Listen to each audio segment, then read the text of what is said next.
To remember the life and death of Jesus of Nazareth, whose life we celebrate and whose death we mourn. His death reminds us of the deaths of many innocents who have stood fast against the forces of oppression, of hatred, and of evil. May the story of his commitment to the truth inspire us to speak the truth in love, to dwell together in peace, and to help one another. Tenebrae is the Latin word for darkness and commemorates the last days of the life of Jesus of Nazareth. The traditional tenebrae extinguishes all the candles but one, and we will be following the traditional pattern in that respect tonight. Jesus' friends and disciples abandoned him, and he was left alone on a cross, crucified as a common criminal. The one light represents the light that cannot be overcome by darkness, the light that burns inside each of us in the form of hope, the foolish hope that one day we human beings can care more for one another and the gift of this good earth than for its destruction. The candle is carried out of the sanctuary, and for a time we will sit together in darkness. But the light will return, as it will, as it must, and as it always does. The readings tonight are selected from a variety of ancient and modern sources. Ancient sources are from the New Testament, stories that depict Jesus' betrayal, trial, execution, and death. Modern sources are all from poets, for it is in poetry that we find humanity's deepest expressions of despair and hope intertwined. May we hear now this ancient story, told countless times throughout the ages, and from it find truth and meaning. A reading from the Gospel of Luke. The agony of the Spirit. Jesus went out as usual to the Mount of Olives, and his disciples followed him. On reaching the place, he said to them, "Pray that you will not fall into temptation." He withdrew about a stone's throw beyond them, knelt down and prayed, "Father, if you are willing, take this cup from me, yet not my will, but yours be done." An angel from heaven appeared to him and strengthened him, and being in anguish, he prayed more earnestly, and his sweat was like drops of blood falling to the ground. When he rose from the prayer and went back to the disciples, he found them asleep, exhausted from their sorrow. "Why are you sleeping?" he asked them. "Get up and pray, so that you will not fall into temptation."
When your eyes are tired, the world is tired also.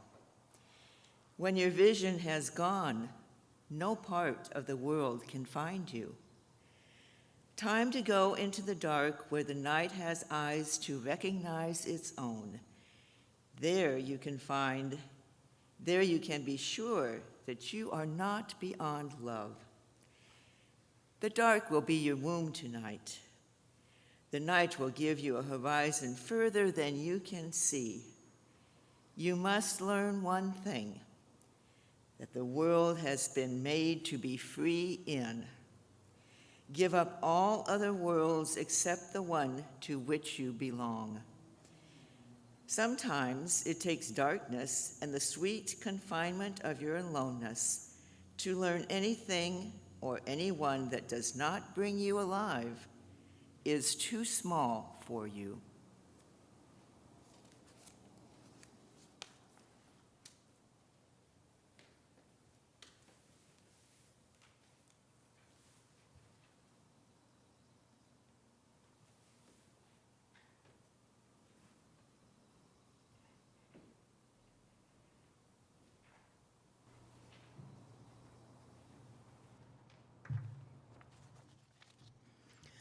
A reading from the Gospel of John, the shadow of arrest. When Jesus had spoken these words, he went out with his disciples over the brook Kidron, where there was a garden, which he and his disciples entered. And Judas, who betrayed him, also knew the place, for Jesus often met there with his disciples.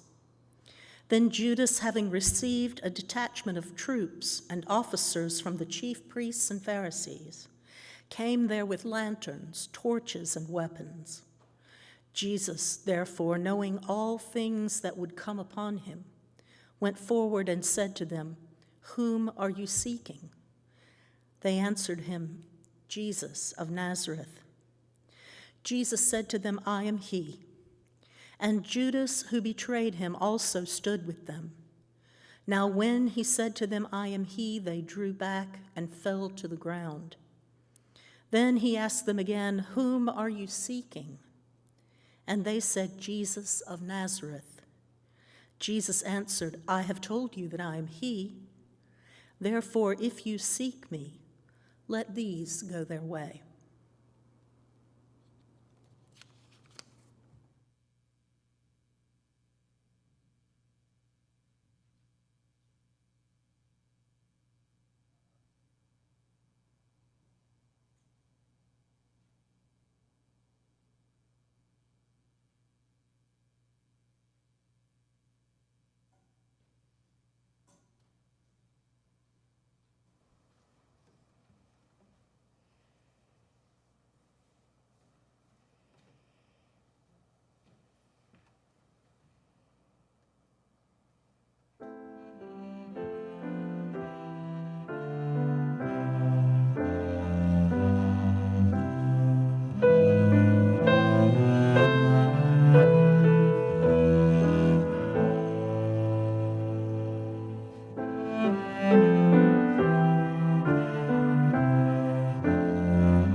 which once was bright as morn.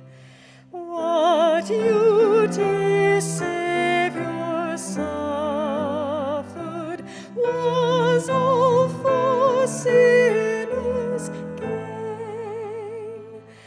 Mine was the transgression, but yours the deadly pain. Lo, here I fall, my Savior, for I deserve your place. Look on me with your favor, oh, grant to me your grace. What language shall I borrow to thank you, dearest friend, for this your dying sorrow, your pity without end? May I be yours forever, and though my days be few,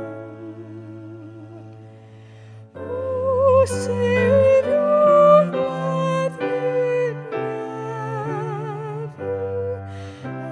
outlive my love for you.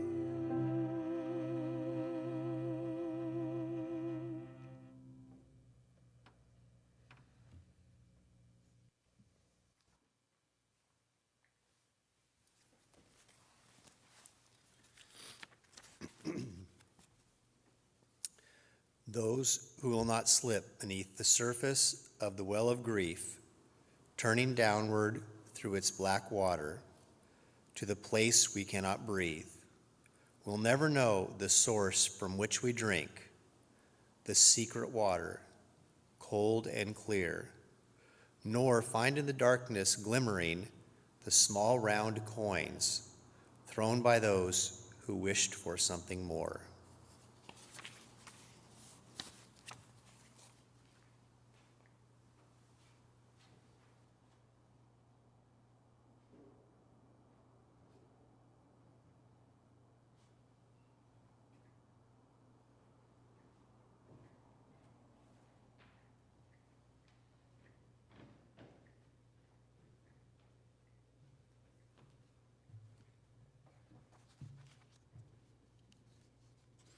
A reading from the Gospel of Matthew, the shadow of denial.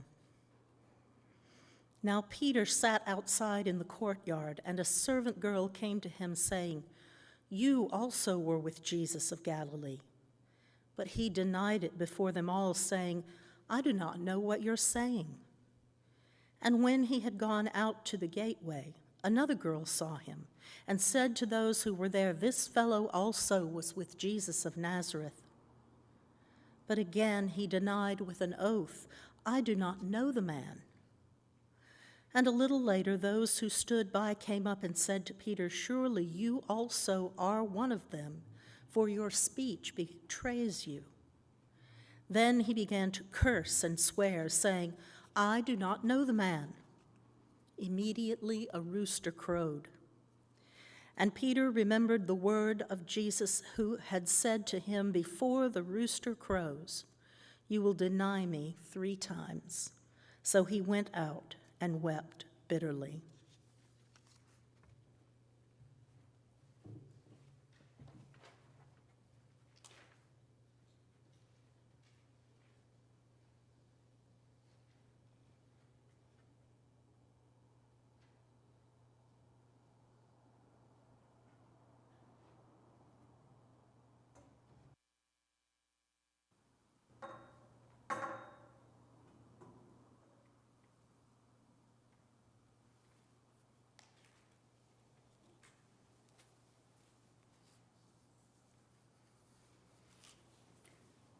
Someone spoke to me last night, told me the truth.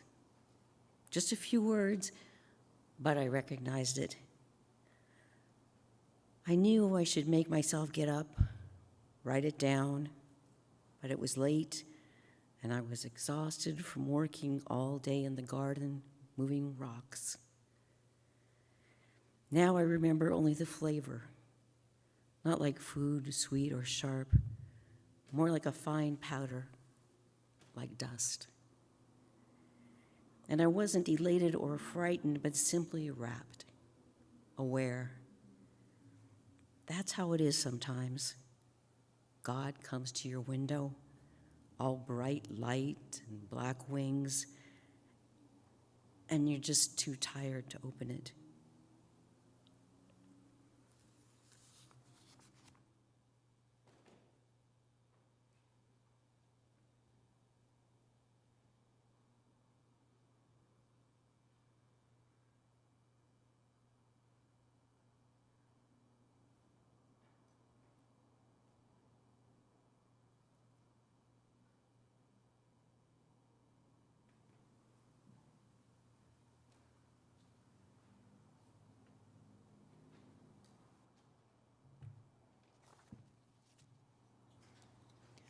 A reading from the Gospel of Mark, the shadow of accusation.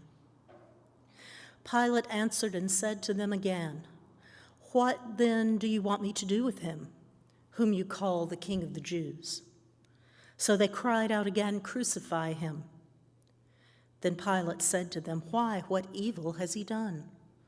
But they cried out all the more, "Crucify him." So Pilate, wanting to gratify the crowd, released Barabbas to them, and he delivered Jesus after he had been scourged to be crucified.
One crucifixion is recorded, only how many be is not affirmed of mathematics or history.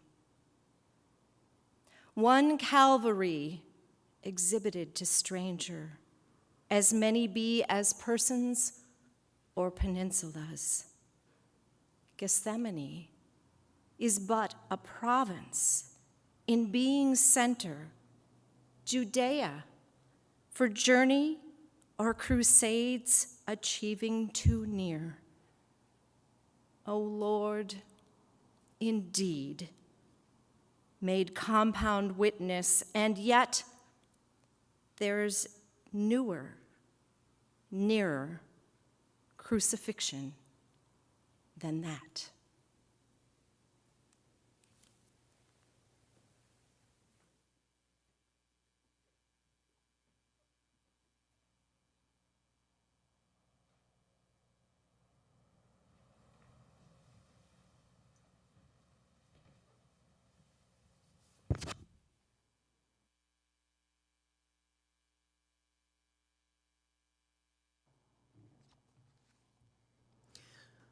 A reading from the Gospel of Matthew, the shadow of mockery.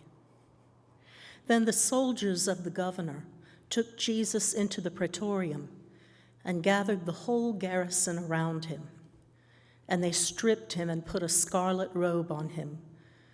When they had twisted a crown of thorns, they put it on his head, and a reed in his right hand. And they bowed the knee before him and mocked him, saying, "Hail, King of the Jews." Then they spat on him and took the reed and struck him on the head. And when they had mocked him, they took the robe off him, put his own clothes on him, and led him away to be crucified.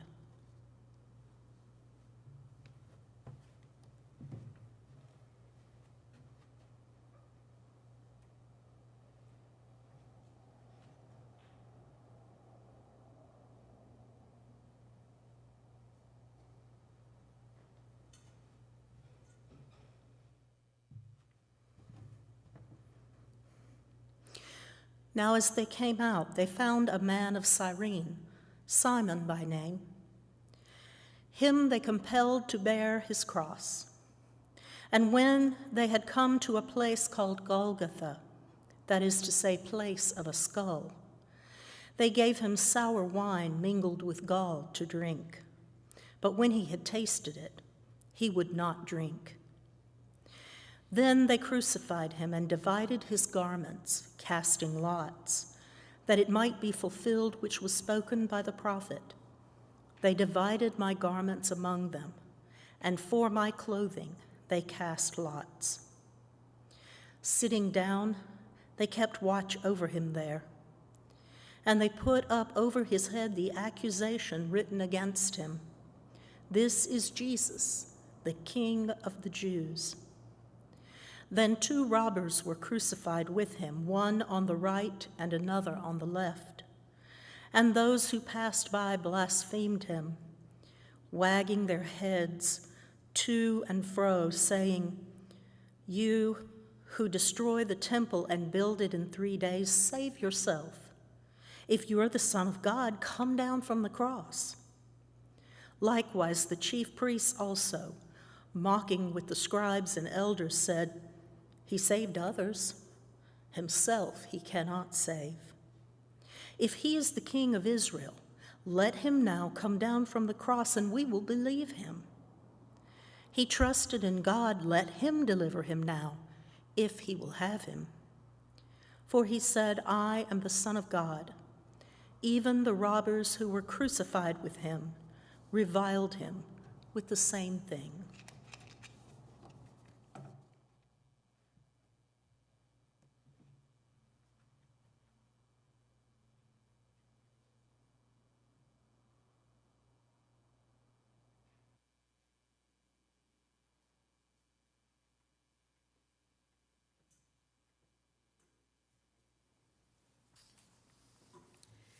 When death comes, like the hungry bear in autumn, When death comes and takes all the bright coins from his purse to buy me and then snaps the purse shut.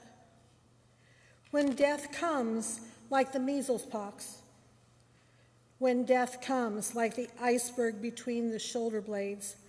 I want to step through the door full of curiosity, wondering, what is it going to be like, that cottage of darkness? And therefore, I look upon everything as a brotherhood and a sisterhood, and I look upon time as no more than an idea, and I consider eternity as another possibility. And I think of each life as a flower, as common as the field daisy and as singular, and each name as a comfortable music in the mouth, tending as all music does towards silence. And each body a lion of courage and something precious to the earth. When it's over, I want to say, all my life I was a bride married to amazement. I was the bridegroom taking the world into my arms. When it is over, I don't want to wonder if I have made my life something particular and real. I don't want to find myself sighing and frightened and full of argument. I don't want to end up simply having visited this world.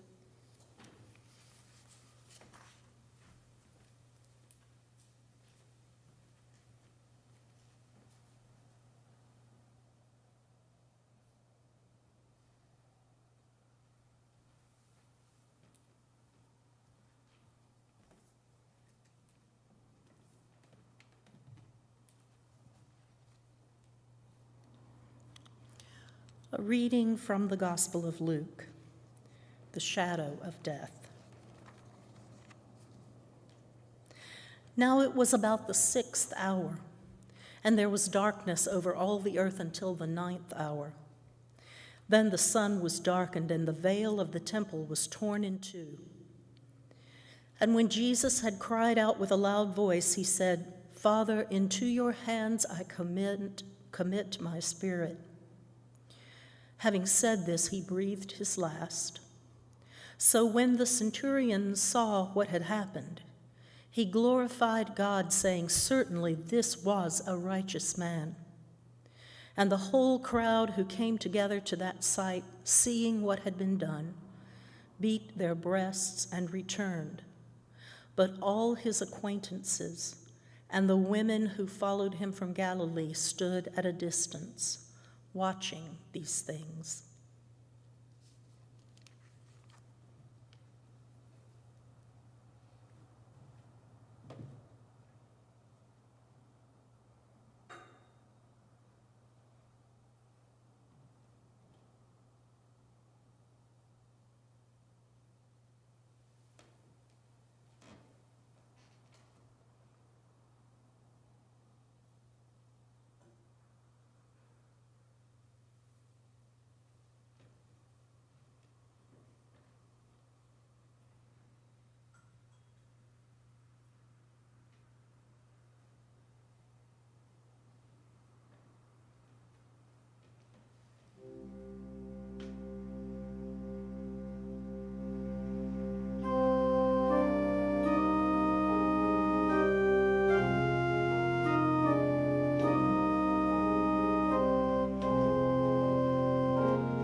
Please join me in prayer.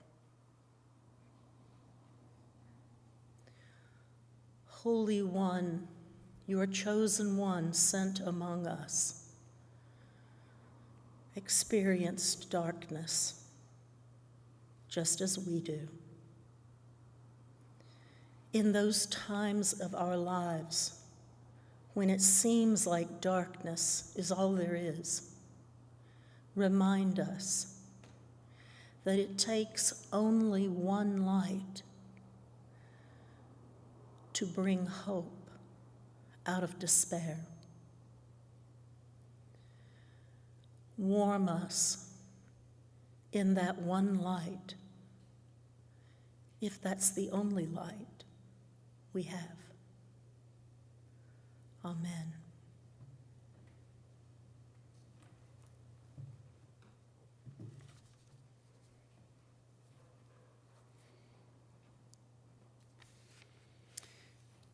We celebrate the return of light with a poem from Juan Ramon Jimenez called Life.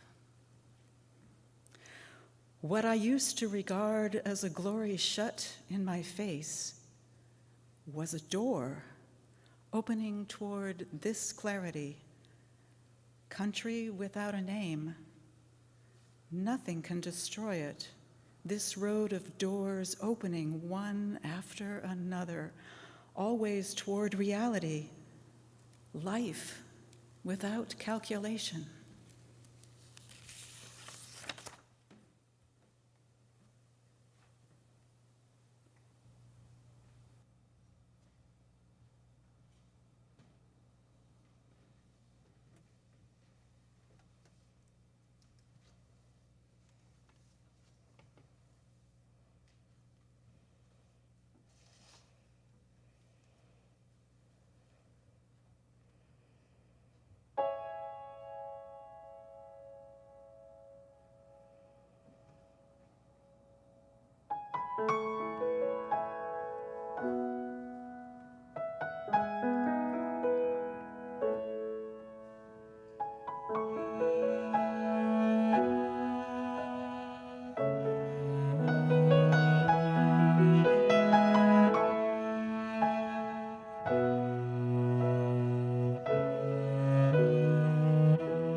From the love of my own comfort,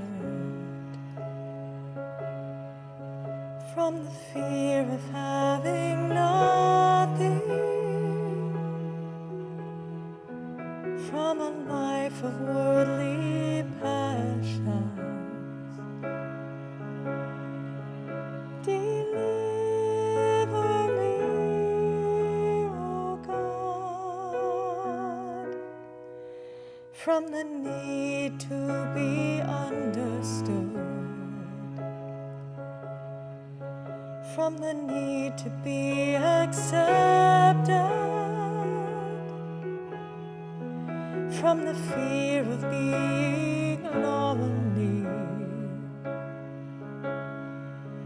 Deliver me, O God.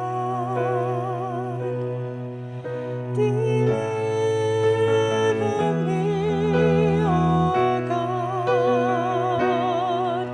And I shall not want, no, I shall not want. When I taste your goodness, I shall not want. When I taste your goodness, I shall not want.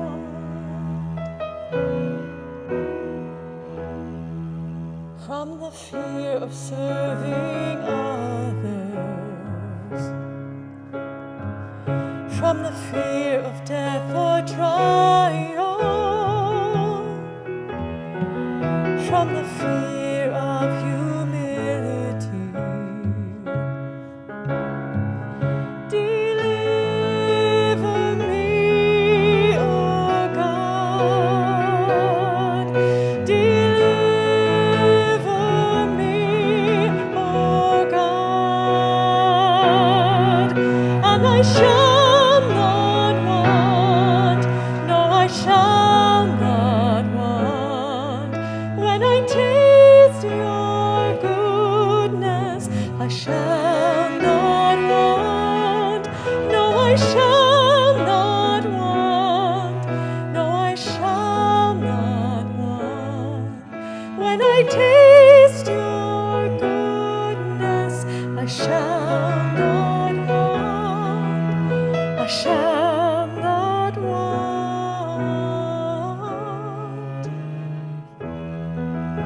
I shall not want.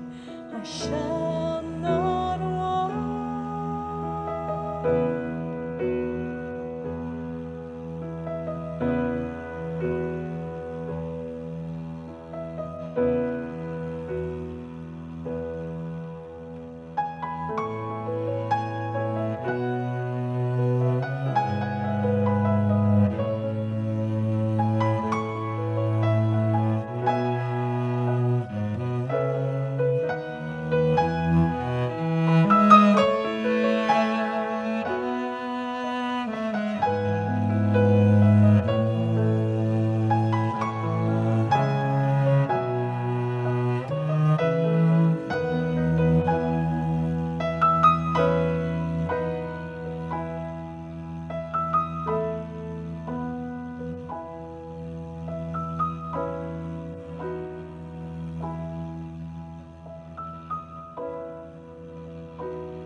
It is customary that following the closing of a service of Tenebrae, that we leave here in silence. I invite you to share with me, if you are able, while we say together the Lord's Prayer as our closing prayer. The Lord is my shepherd, I shall not want. He makes me lie down in green pastures. He leads me beside still waters. He restores my soul. Yea, though I walk through the valley of the shadow of death, I will fear no evil. For thou art with me. Thy rod and thy staff, they comfort me. Thou preparest a table before me in the presence of mine enemies. Thou anointest my head with oil. My cup overflows. Surely goodness and mercy shall follow me all the days of my life, and I shall dwell in the house of the Lord forever. Go now in peace and silence.